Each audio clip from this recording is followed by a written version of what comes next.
Hello students. तो अभी देखो लास्ट लेक्चर में हमने किया था बेसिक फिजिक्स थोड़ा बहुत। उसमें मैंने आपको बताया था फंडामेंटल क्वांटिटीज़, और फिजिक्स है क्या, मेजरमेंट प्रोसीजर और टाइप ऑफ यूनिट्स। तो अभी ये वाला लेक्चर अपना बहुत इंपॉर्टेंट है। इसमें पेपर में भी एक क्वेश्चन पक्का आएगा और कंपटीशन में भी एक क्वेश्चन पक्का आता है। ओके, तो जो टॉपिक अपना वो है डायमेंशनल एनालिसिस। डायमेंशनल फॉर्मूले लास्ट टाइम आपको मैंने बताए थे, तो उसके थोड़ा रिलेटेड में थोड़ा रिवीजन आपकी करवा देता हूँ। देखो, फंडामेंटल क्वांटिटीज़ मैंने आपको बताया था, जो बेसिक क्वांटिटीज़ हैं, ऐसी 7 क्वांटिटी अपने पास: mass, length, time, temperature, luminant intensity, amount of matter and current. Okay, इनके ऐसा unit K G, metre, second, kelvin, temperature के, कैंडला इंटेंसिटी के, मोल, अमाउंट ऑफ मैटर के, करंट के, एम्पियर। अब ये वाला पार्ट आप ध्यान से देखना, इनको डायमेंशन भी हमने असाइन किए हुए हैं। अब डायमेंशन क्या है आपको भी पता चलेगा। तो मास का डायमेंशन है कैपिटल एम, लेंथ का एल, टाइम का टी, टेम्परेचर का के, कैपिटल के, करंट का ए, अमाउंट ऑफ मैटर का एम ओ एल, और लुमिनेंट इंटेंसिटी का सी डी, जो इसके यूनिट है, ये इनके सिंबल। तो अभी डायमेंशन फॉर्मूला ये हम पढ़ क्यों रहे हैं। देखो, पहले तो डायमेंशन फार्मूला, बहुत सारी चीज़ें का अपने को डायमेंशन फार्मूला लिखना पड़ेगा, और जब इसके यूज़ करेंगे तो तब आपको समझ में आएगा कि हमने क्यों पढ़ा था। अब मैं आपको कहता हूँ कि डायमेंशनल फार्मूला लिखो। मैं पूरा नहीं लिख रहा, डायमेंशनल फार्मूला। ओके, मैं कहता हूँ मास का लिखो। मास का डायमेंशनल फार्मूला क्या था? एम, एम की पावर 1, लेंथ इसमें है नहीं, उसकी पावर 0, टी की पावर 0, और इसको स्केयर ब्रैकेट में बंद करके। ऐसे हम किसी भी चीज़ का डायमेंशनल फार्मूला लिखते हैं। तो देखो, आप कहोगे कि एल और टी 0 लिखा है। अब एल की पावर 0 का मतलब है 1 है, टी की पावर 0 का मतलब 1 है।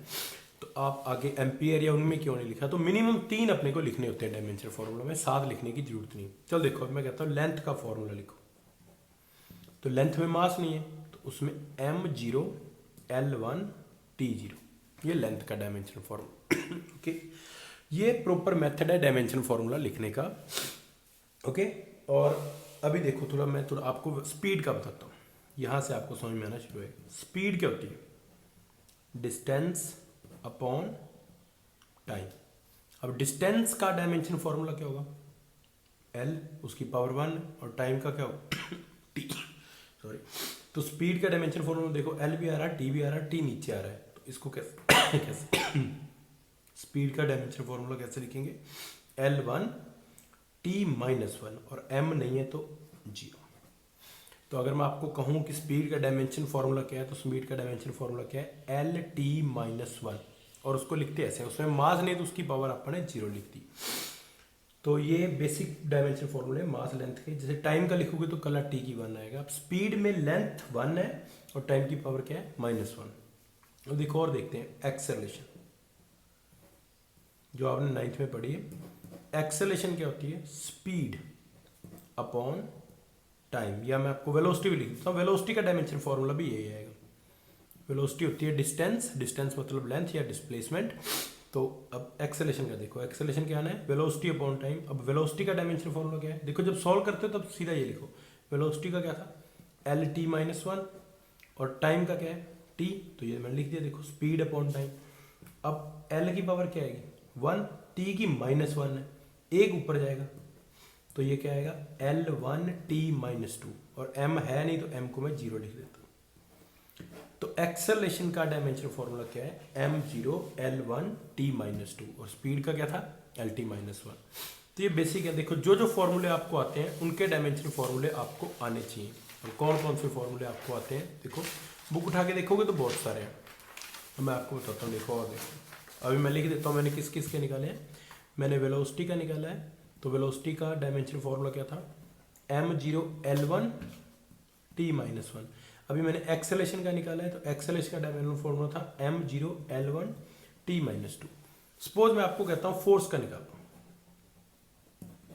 अब फोर्स का क्या फॉर्मूला होता है आपको? Mass into acceleration. अब मास का डायमेंशन फॉर्मूला 1, एक्सेलेशन का भी निकाल गया था क्या? L-T-2। तो ये डायमेंशन फॉर्मूला किसका? फोर्स का। अब ये देखो, इसको बेसिक समझो आप क्या है। यहाँ से मैं आपको बता सकता हूँ डायमेंशन फॉर्मूला देख के। ये मैं फोर्स का लिख देता हूँ M1L-T-2। तो जो मैं आपको फंडामेंटल और ड्राइव यूनिट बता रहा था, तो फोर्स इज ड्राइव्ड यूनिट। उसमें बेसिक यूनिट कौन सी है? मास की पावर 1 है, लेंथ की पावर 1 है, और टाइम की पावर क्या है? -2। ओके, तो यहाँ से देखो, आपको फोर्स के यूनिट आपको पता होंगे, अगर नहीं पता तो मैं बताता हूँ। फोर्स के यूनिट होते हैं न्यूटन। क्या यूनिट होते हैं? न्यूटन। तो यहाँ से देखो, न्यूटन किसके इक्वल है? KG metre per second square. KG की पावर 1 क्योंकि मास की पावर 1 थी, लेंथ की पावर 1 तो मीटर की पावर 1 और टाइम की -2, तो 1 newton is equal to KG metre per second square. तो ये यूनिट है फोर्स के, और ये फोर्स का डायमेंशन फॉर्मूला है। अभी आप और करते हैं, देखो मोमेंटम, ये भी आपने 9th में पढ़ा। तो मोमेंटम क्या होता है? Mass into velocity. मास का डायमेंशन फॉर्मूला m और वेलोसिटी का Lt-1। तो मोमेंटम का डायमेंशन फॉर्मूला क्या है? m1 L1 T-1। ओके, ये देखते जाना भी, ये मैं लिखता जाता हूँ, आपको देखते जाना है। चलो अभी देखो, अभी मैं आपको कहता हूँ कि आप डायमेंशन फॉर्मूला निकालिए वर्क का। जो चीज़ें आपने पढ़ी है 9th में, जैसे आपने कुछ चीज़ें नहीं पढ़ी, बुक उठाओगे तो बहुत सारे डायमेंशन फॉर्मूले आएंगे। मान लो बुक उठाओगे तो आपको मोमेंट ऑफ इनर्शिया का, विस्कोसिटी का बहुत सारे मिलेंगे, पर वो आपको पता ही नहीं अभी विस्कोसिटी क्या है। तो जब हम विस्कोसिटी पढ़ेंगे तब बताऊंगा, क्योंकि अभी रट्टा मारना नहीं है। अभी आपने वर्क पढ़ा है। वर्क क्या पढ़ा था आपने? Force into displacement. ये फॉर्मूला 9th में पढ़ा था। अब देखो इसका वर्क का डायमेंशन, फोर्स का डायमेंशन फोर्स का डायमेंशन फॉर्मूला हमने पढ़ा है, क्या था? m1 L1 T-2। अभी किया था तो मैं लिख देता हूँ, फोर्स का क्या है? m1 L1 T-2। और डिस्प्लेसमेंट तो लेंथ है, तो इसका डायमेंशन फॉर्मूला L1। ये देखो बेस सेम है तो पावर ऐड हो जाएंगी, तो वर्क डन का डायमेंशन फॉर्मूला क्या आएगा?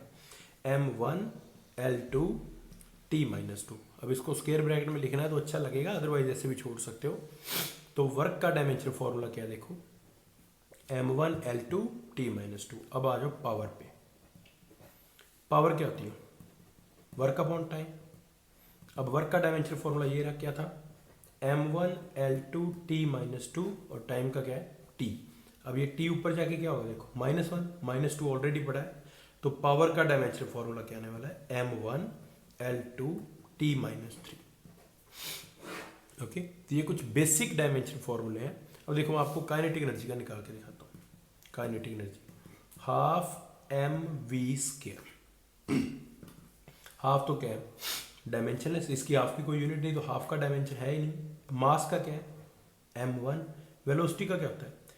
L1 T-1, और ध्यान रखना उसका स्केयर भी है। तो काइनेटिक एनर्जी का डायमेंशन फॉर्मूला निकालोगे तो क्या आने वाला है? m1 L2 T-2। तो जिसका स्केयर है उसका स्केयर भी करना है। तो अगर आप याद करो तो वर्क डन के यूनिट भी जूल थे, काइनेटिक एनर्जी के यूनिट भी जूल थे, और देखो उनका डायमेंशन फॉर्मूला भी सेम आ रहा है। ओके, पोटेंशियल एनर्जी का निकाल के देखते हैं। चलो देखो, पोटेंशियल एनर्जी देखो।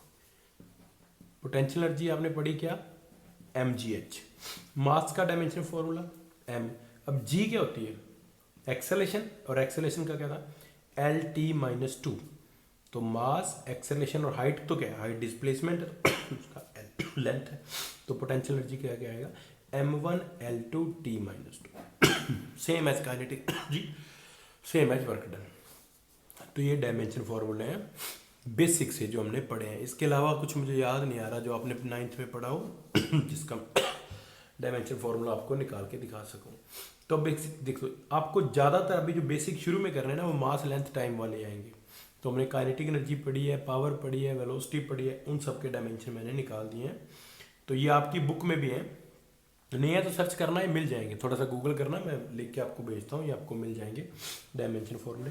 तो ये बेसिक चीज़ों के आपको पता होना चाहिए, length, time, speed, acceleration, momentum, power, work, potential energy, kinetic energy, इन सब के डायमेंशन आपको पता होना चाहिए। ओके, चलो अभी देखो इसके यूजेस मैं आपको बताता हूँ। उससे पहले देखो मुझे कुछ और बताना है। दो इसमें थ्योरम है, थ्योरम ऑफ होमोजेनिटी। एक ही एक्चुअली थ्योरम है, मैं कुछ डायमेंशन, थ्योरम ऑफ होमोजेनिटी, ये अपनी बहुत हेल्प करने वाली। थ्योरम की कोई स्टेटमेंट नहीं, मैं आपको सीधा बताता हूँ। पहले आप बताओ, 10 मीटर प्लस 5 मीटर करते हैं तो कितना आएगा? 15 मीटर। अब इसके डायमेंशन लेंथ, इसके डायमेंशन भी लेंथ, और आंसर के डायमेंशन भी लेंथ। तो डायमेंशन में सबसे इंपॉर्टेंट क्या है? यहाँ पे L plus L is equal to क्या होता है, एल प्लस एल को 2L मत लिख देना, 2 का कोई स्पेस ही नहीं है डायमेंशन में।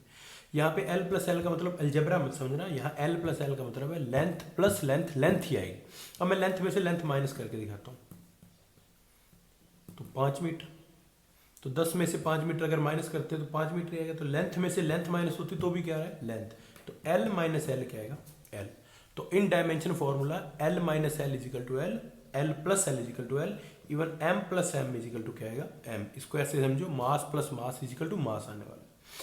अब मेरा आपसे क्वेश्चन है, क्या 10 मीटर में हम 5 सेकंड प्लस कर सकते हैं? ये तो गलत हो गया, लेंथ में आप टाइम प्लस कर ही नहीं सकते। तो सबसे इंपॉर्टेंट जो इक्वेशन ऑफ होमोजेनिटी का पॉइंट है कि same dimension can be added और सब्ट्रैक्टेड। इसका मतलब क्या है कि आप फोर्स में से फोर्स ही माइनस कर सकते हो, समझो। देखो मैं फोर्स का डायमेंशन फॉर्मूला लिखता हूं, फोर्स का dimension, force plus force is equal to क्या आने वाला है फोर्स। आप फोर्स में मोमेंटम प्लस नहीं कर सकते ये डायमेंशन अलाउड नहीं करता है। तो फोर्स का डायमेंशन क्या है m1 l1 t minus two plus m1 l1 t minus two करोगे तो ये m1 l1 t minus two ही है। तो सबसे इंपॉर्टेंट बात, हम सेम डायमेंशन को प्लस या माइनस कर सकते हैं।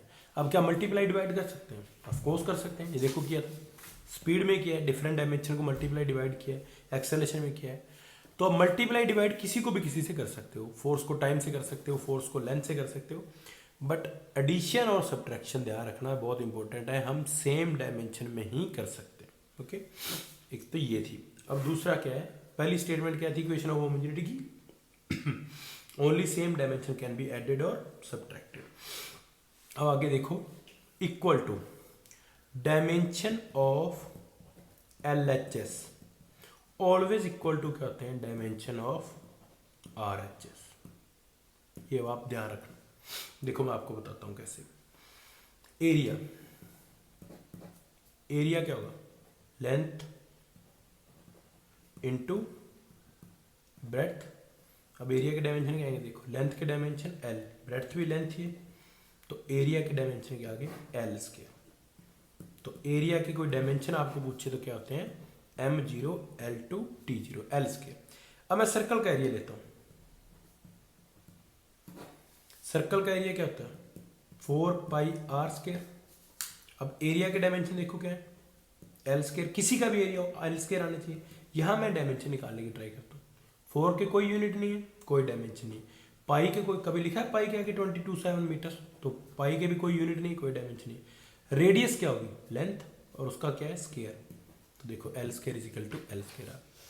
तो दो चीजें ध्यान में रखनी है, same dimension can be added and subtracted, और इक्वल टू के दोनों साइड डायमेंशन क्या होने चाहिए सेम। ये बहुत इंपॉर्टेंट बात है। अभी एक छोटा सा न्यूमेरिकल आप करते हैं, देखो ध्यान से, सिंपल सिंपल सा न्यूमेरिकल है। मैं आपको कहता हूं कि x plus a is equal to B. X में लिख देता हूं, x क्या है लेंथ, x क्या है लेंथ। क्वेश्चन है find dimension of a and b। तो इसमें मैंने x आपको बता दिया कि x लेंथ है, a और b के डायमेंशन क्या होंगे। अगर ये इक्वेशन सही होल्ड कर रही है इक्वलिटी, तो देखो डायमेंशन सेम डायमेंशन में सेम डायमेंशन ही ऐड होंगे, तो जो डायमेंशन x के वही a के होने चाहिए, क्योंकि सेम डायमेंशन में सेम डायमेंशन ही ऐड कर सकते हैं। तो a हैज, आंसर देखो इसका क्या लिखोगे, a has same dimension as x, और x के क्या थे l, तो a के डायमेंशन के आगे l। मुझे कैसे पता चला, अगर x लेंथ है तो फिर a भी पक्का ही लेंथ होनी चाहिए। अब आप b के निकालते हैं, देखो x भी लेंथ a भी लेंथ, और लेंथ प्लस लेंथ क्या आता है, अगर आप 10 मीटर और 5 मीटर प्लस करोगे तो 15 मीटर ही आएगा, तो लेंथ ही आएगा। तो length plus length is equal to length, तो b के डायमेंशन भी क्या है l, means m0 l1 t0। तो ये सिंपल सा न्यूमेरिकल था। देखो लेंथ मैंने एक आपको बता दी थी कि x लेंथ है तो a भी लेंथ होगी, और लेंथ प्लस लेंथ तो लेंथ ही आनी चाहिए। ओके, तो ये एक सिंपल सा न्यूमेरिकल है। एक आप और करते हैं, देखो ध्यान से। अब मैं कहता हूं X is equal to A T plus B T square. Okay, X मैंने दे दिया क्या है, लेंथ, और टी आपको दे दिया क्या है, टाइम।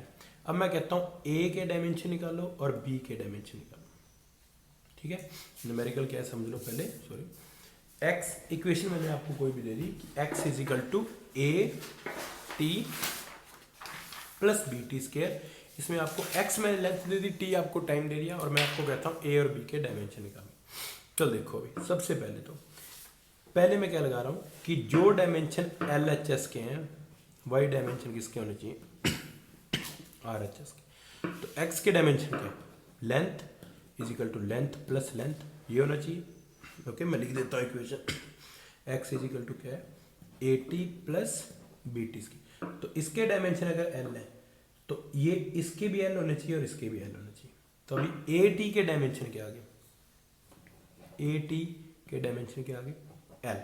अब टाइम के डायमेंशन क्या होते हैं, कैपिटल टी मैं यहाँ पुट कर देता हूँ, तो A T is equal to L, T को उधर लेके जाओ तो ए के डायमेंशन क्या आएंगे, एल टी, तो ए के डायमेंशन आगे L one T minus one, ये ए के डायमेंशन। कैसे पता चला, length is equal to length plus length. अब इसके डायमेंशन एल, इसके डायमेंशन एल, तो इसके डायमेंशन भी क्या होना चाहिए, एल। तो मैं बी के निकाल देता हूँ, देखो बी टी स्क्वायर के डायमेंशन क्या होना चाहिए, एल। टी के डायमेंशन अगेन टी, मैं पुट कर देता हूँ, तो B T square is equal to L. T को उधर लेके जाओगे तो बी के डायमेंशन कहेंगे एल वन, देखो टी उधर जाके माइनस टू। तो ये मैंने दो छोटे छोटे आपको न्यूमेरिकल करवाए हैं। अब बुक ढूंढोगे और भी आएंगे, तो अभी देखो आपको किन किन चीज़ों के डायमेंशन पता होने चाहिए। पहले तो ये दोनों छोटे छोटे न्यूमेरिकल आपने ये करने हैं, दोनों में एक ही प्रॉपर्टी लगी क्या, कि इक्वल टू के दोनों साइड डायमेंशन क्या होते हैं, सेम, और सेम डायमेंशन में सेम डायमेंशन प्लस माइनस होते हैं। तो आपको डायमेंशन किस किस चीज़ों के पता होना चाहिए। देखो जो भी आपने 9th-10th में पढ़ा है, एक बार इलेक्ट्रिसिटी वाले छोड़ दो, 10th वाले, पोटेंशियल वाले, करंट वाले, आपको मास, लेंथ, टाइम, ये तो बेसिक है। उसके बाद speed, velocity, acceleration, work, power, energy, कोई भी energy, kinetic energy, potential energy, momentum, इन सब के डायमेंशन आपने जो जो 9th में पढ़ा है उसको आने चाहिए। फोर्स, और जो कोई नए डायमेंशन है वो मैं आपको बता दूंगा। ओके, तो ये एक बार के लिए इतना बहुत है, ये डायमेंशन वाले। अभी नेक्स्ट लाइव होगा उसमें आप अपनी प्रॉब्लम ले लेना, ठीक है। Okay, till then bye.